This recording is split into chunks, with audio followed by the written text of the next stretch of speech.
Hi friends, ఈరోజు మీకు నేను పనస తొల్లలు ఏ విధంగా కట్ చేస్తున్నారో చూద్దాం రండి. అది కూడా రోడ్ సైడ్లో పెట్టుకొని ఏ విధంగా కట్ చేస్తున్నారో చూద్దాం. నేను ప్రతిరోజు టెంపుల్కి పోయేటప్పుడు ఇక్కడ ఒక బండి అయితే ఉంటుంది.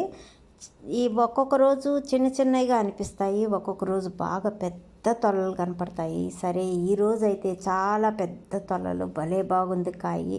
చూడండి ఎంత బాగా ఇప్పుడు ఓపెన్ కట్గా కనపడుతుంది. కాబట్టి ఈరోజు నేను హ్యాపీగా ఒక 1/4 కేజీ కొనుక్కొని తినేసాను. హ్యాపీగా అంటే ఎంత బాగున్నాయో, మంచి తొల్ల.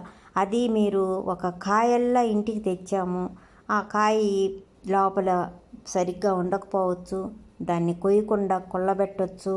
మనం కోసుకునే చేత కాకపోయినా ఒక కాయల్లా ఆశపడి తెస్తాం పనసకాయ మాత్రము.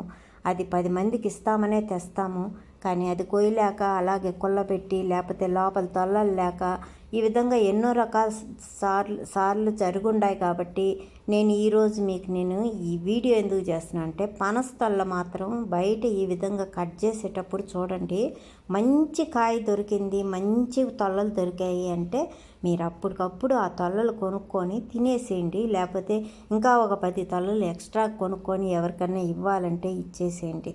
అంతేగాని ఒక కాయల్లా తెచ్చేసి దాన్ని కోసుకునే శక్తి ఉంటే కోసుకోండి, కానీ తెచ్చుకోండి, కానీ లేకపోతే తెచ్చుకోవద్దు. పనసకాయ మాత్రం ఇంటికి తెచ్చుకోవద్దు. ఎందుకంటే దాని ఎక్స్పీరియన్స్ నాకు ఉంది కాబట్టి నేను చెప్తున్నాను.